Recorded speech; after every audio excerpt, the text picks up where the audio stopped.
নমস্কার। আমি আপনাদের স্নেহের ও ভালোবাসার কবি সুব্রত মিত্র। জানেন তো, খুব আশ্চর্যের, দুঃখের এবং হতাশা ব্যঞ্জক হলেও একেবারে সত্যি দু একটি ঘটনা আপনাদের সামনে তুলে ধরতে চাইছি, যা একেবারেই তুলে না ধরলেই নয়।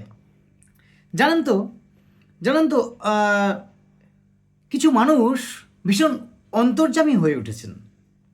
হ্যাঁ, তারা কবি সুব্রত মিত্রের সম্পর্কে তারা অনেক কিছু জেনে ফেলেছেন, অনেক কিছু বুঝে ফেলেছেন, একেবারে তারা অন্তর্যামী। অথচ তারা নিজেরা কি করছেন, নিজেরা কেন কি করছেন, নিজেদের আদৌ কোনো আদর্শ আছে কি নেই, সে ব্যাপারে তারা কিছু জানেনই না এবং সেটা জানার প্রয়োজনও মনে করেন না। তারা শুধু মনে করেন যেটা স্বাভাবিকভাবে এক্ষুনি পাওয়া যাচ্ছে, খাওয়া যাচ্ছে, মানে এক কথায় স্বার্থপরতার নিম্নমুখী মানুষের পরিচয় দিচ্ছে তারা। আমি একটু বিস্তারিত আলোচনায় আসছি। হ্যাঁ, আমি যখন আমি যখন যে বিষয়ে লেখালেখি করি, তখন সেই বিষয়ক মানুষেরা আমার উপরে চরম আকারে রেগে যায়। হ্যাঁ, আমি যখন সাহিত্য জগতের মানুষদের মুখোশ টেনে খুলে ফেলি, তখন সাহিত্য মহলের লোকেরা রেগে যায়। আমি যখন রাজনৈতিক মানুষদের মুখোশ টেনে খুলে ফেলি, রাজনৈতিক মানুষেরা আমাকে আক্রমণ করে, আমার উপর রেগে যায়। এরকম বিভিন্ন স্তরের সংসার জীবনে এবং সামাজিক জীবনে, পাড়া প্রতিবেশীর ক্ষেত্রেও ঠিক তেমনটাই হচ্ছে। এখন এখন মজার ব্যাপার হচ্ছে আমি আমি ইদানিং খুব ফিডব্যাক পাচ্ছি, জানেন তো, খুব ফিডব্যাক পাচ্ছি যে আমার রাস্তাটা সঠিক এবং একেবারেই সমাজ নির্মাণের রাস্তাতেই আমি অটুট রয়েছি। এতে আমার আত্মবিশ্বাস জন্মায়, এতে আমার নিজের প্রতি নিজের ভরসা জন্মায়, সাহস জন্মায়। এই এই প্রায় 1.5 থেকে 2 বছর আগে থেকে কিছুদিন আগে পর্যন্ত একজন ভদ্রলোক আমাদেরই এই অঞ্চলেরই, তিনি রাজনীতির সাথে যুক্ত এবং তার বেশ ভালোই মোটামুটি প্রভাব ক্ষমতা রয়েছে। তিনি প্রায় রাস্তায় দেখা হতো, মোটরসাইকেলে চড়ে তিনি যাওয়া আসা করেন, আমিও মোটরসাইকেল চড়ে যাওয়া আসা করি। এবার যেতে যেতে তিনি প্রায় খানিকটা হুমকি এবং আওয়াজ, যেটা হয় না যে তাকে একটু আওয়াজ দিয়ে ইঙ্গিত করে দেওয়া, সাবধান করে দেওয়া, সেরকম করে মোটরসাইকেল চলতে চলতে আমাকে বল, এই এই কবি, তুমি নাকি জয় শ্রীরাম করছো। মানে জয় শ্রীরাম করা মানে বুঝতে পারছেন তো, হনুমান ভক্ত তো চারিদিকে ভর্তি। এবার হনুমান হচ্ছে পলিটিক্যাল নেম পার্সন, সেরকম শ্রীরামও হচ্ছে পলিটিক্যাল নেম পার্সন। অর্থাৎ আমি একটু খোলাখুলি বলেছি, বিগত দিনে অর্থাৎ কিছুদিন আগে পর্যন্ত, এখন অবশ্য রাম এবং হনুমান মিলেমিশে একাকার হয়ে যাচ্ছে। ভক্ত হয়ে যাচ্ছে শক্ত, আর রাম হয়ে যাচ্ছে ওই নরম হয়ে যাচ্ছে, মোটামুটি মিলেমিশে যাচ্ছে। যাই হোক, যে জায়গাটায় আলোচনা করছিলাম, তো আমাকে এরকম বলা হতো, অর্থাৎ এই যে রামের বিষয়টা, অর্থাৎ একটা বিশেষ রাজনৈতিক দলকে লক্ষ্য করে বলা হচ্ছে যে আমি হয়তো সেই রাজনৈতিক দলের, যেহেতু যারা খাচ্ছে দাচ্ছে, ভোগবিলাস করছে এবং নানান রকম অসামাজিক কাজকর্ম করছে, তাদের যে প্রভাব, তাদের যে ক্ষমতা, তাদের যে রাজনৈতিক পরিচয়, সেখান থেকে রামের জায়গাটা আলাদা। তাই আমাকে, যেহেতু আমি বলছি, প্রতিবাদ করছি, সেই কারণে আমাকে রামের জায়গাটা ধরা হচ্ছে। এখন সেই মানুষগুলো যারা আমাকে বলতো, এই তুমি নাকি জয় শ্রীরাম করছো, সেই মানুষগুলো আজকে কি বলছে জানেন? আমাকে বলছে, কবি আপনি লিখে যান, আর কেউ না হোক আমি বা আমরা আপনার পাশে আছি। আমি অবাক হলাম, কেন, কি বলছেন, কি হয়েছে?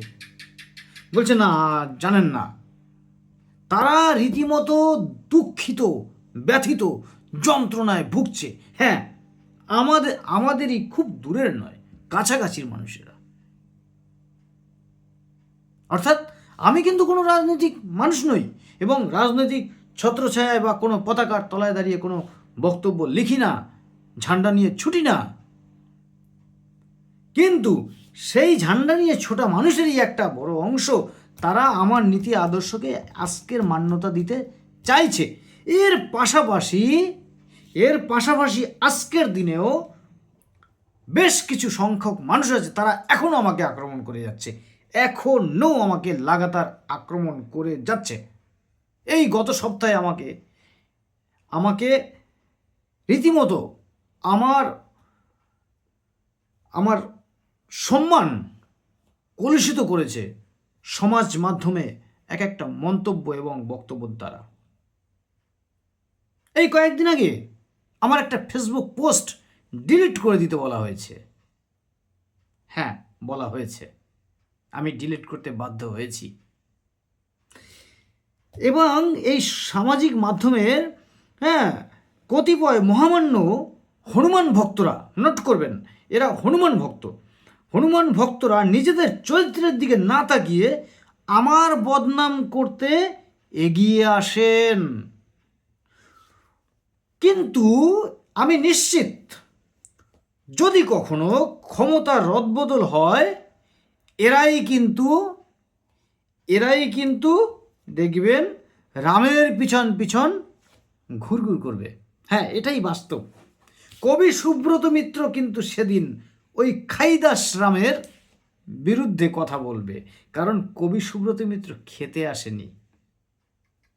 কবি সুব্রত মিত্র আগেও যে উপায়ে অর্থ উপার্জন করত, পরিশ্রম করত, যে পদ্ধতিতে, কবি সুব্রত মিত্র সেই উপায়েই অর্থ উপার্জন করবে এবং সেই পদ্ধতিতেই পরিশ্রম করবে। কিন্তু যদি বলেন এক্ষেত্রে আপনার কেন বলা বলি, আপনার কেন লেখালেখি, হ্যাঁ আছে, দায়িত্ব আছে।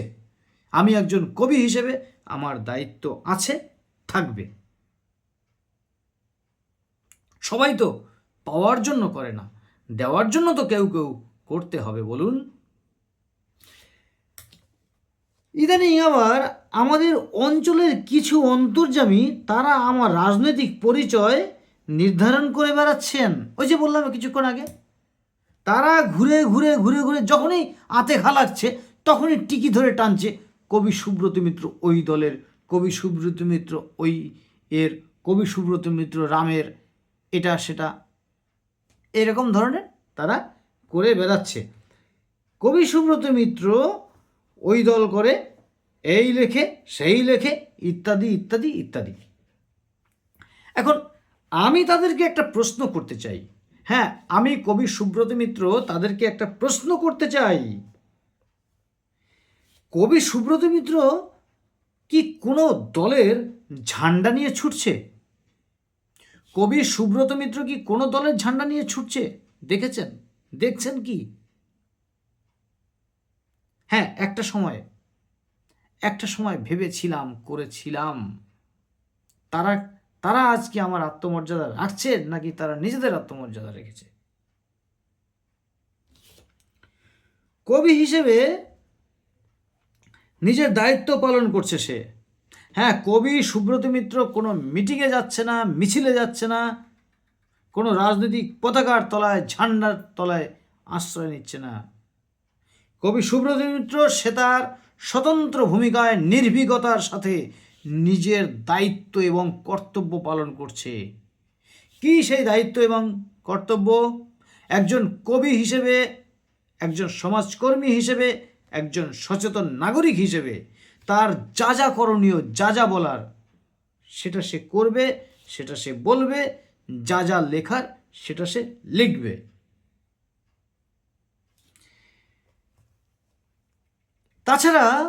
তাছাড়া গণতন্ত্রের রাষ্ট্রে বা গণতান্ত্রিক দেশে যে যার মতো, তার খুশি মতো মতামত প্রকাশ করবে, এই অধিকার সংবিধান তাকে দিয়েছে। তাহলে আপনি কে হে মশাই? এত মাথা ব্যথা কিসের কবি সুব্রত মিত্রকে নিয়ে? কবি সুব্রত মিত্র যে জায়গায় যেতে পারবে, যে কথা বলতে পারবে, যেটা লিখতে পারবে, আপনার হাতে অনেক ক্ষমতা থাকার সত্ত্বেও আপনি সেই জায়গায় যেতে পারবেন না, আপনি সেই কথা বলতে পারবেন না, আপনি সেই লেখা লিখতে পারবেন না, কারণ আপনার একটা লেজ বাঁধা আছে কারুর না কারুর কাছে। কবি সুব্রত মিত্রের কোনো লেজ বাঁধা নেই। কবি সুব্রত মিত্র উন্মুক্ত, হালকা, তেজের গতিতে এগোবে, আর সেটা ঘুর পথে আপনারই মঙ্গল, আপনাদেরই মঙ্গল। যাই হোক, সকলে খুব খুব ভালো থাকবেন। কবি সুব্রত মিত্র নামে বদনাম, অপমান, কুৎসা রটানোর আগে তার সম্পর্কে ভালো করে খোঁজ খবর নেবেন, তারপরে তার সম্পর্কে কথা বলবেন। এটুকু আমার অনুরোধ, এটুকু আমার অনুরোধ। আমি কিছু পেতে আসিনি, আমি আর বেশি দিন বাঁচবও না, কিন্তু যতদিন বেঁচে আছি এই স্বল্প সময়ের মধ্যে আমাকে একটু আমার নিজের স্বার্থের বাইরে কিছু ভাবতে দিন, করতে দিন। এটুকুই আপনাদের কাছে আমার প্রার্থনা। সকলে খুব খুব ভালো থাকবেন, খুব ভালো থাকবেন। আর এভাবে অহেতুক আক্রমণ করে আমার মনকে ভারাক্রান্ত করে তুলবেন না, আর ভয় ভীতি দেখিয়ে আমার কলমকে থামানোর চেষ্টা করবেন না। ধন্যবাদ। সকলে খুব খুব ভালো থাকবেন। এতক্ষণ আমি আপনাদের সাথে ছিলাম আপনাদের স্নেহের ও ভালোবাসার কবি সুব্রত মিত্র। ধন্যবাদ, নমস্কার।